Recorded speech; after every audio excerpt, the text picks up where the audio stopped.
Arĩmi aya a kahũa a thothaitĩ ya Gakandu ĩrĩa ĩrĩ gĩcigo mbunge-inĩ kĩa Manyata kaunti-inĩ ya Embu nĩ makinyĩte gũkũ igoti-inĩ rĩa Embu makĩenda kũgitĩra thothaitĩ yao ndĩkahũrĩrwo ngengere. Mũmbunge wa Manyata Gitonga Mũkũnji augĩte ena kĩeha kuona thothaitĩ ĩgĩthiĩ na mbere na gũthĩnio nĩ mathirĩ ona thengia wa mbunge nene ya bũrũri kũiga keheri ciringi bilioni 2 nĩguo kũrĩha mathirĩ ma thothaitĩ cia kahũa.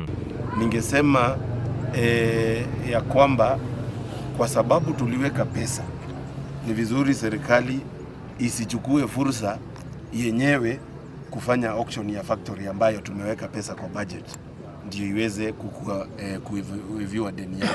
Arĩmi aya marahoya thirikari ĩingĩrĩre kũmateithĩrĩria kũrĩha thirĩ ũyũ nĩguo matikorwo nĩ thothaitĩ yao.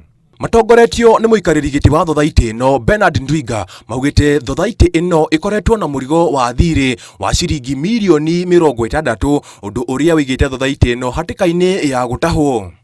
Tungependa serikali ihusike kwa hii mambo ili isiwachilie mkulima, kwa sababu inapoachilia mkulima na ni yule aliamka asubuhi na mapema akachomeka na mbarindi, alafu mwishowe tunasikia sinjui kwa gazeti ni kengele inapigwa. Serikali haiwezi kukukimbiza na ni ile ulichagua asubuhi. Sasa tunashindwa ni nini? Nisi tumekosea wapi? Ni vizuri watu angalie vizuri ili waone vile tulijitolea kuwachagua na hao wanjitolee hata kuangalia hii maneno yetu. Ona gavana wa Embu Cecily Mbarire nĩeranĩire gũteithĩrĩria thothaitĩ ĩno nĩguo ĩhote kwĩrũgamia rĩngĩ. Ningeenda kuvaa arĩmi a Gakandu factory hakikisho ya kwamba kwĩ ũndũ tũreka.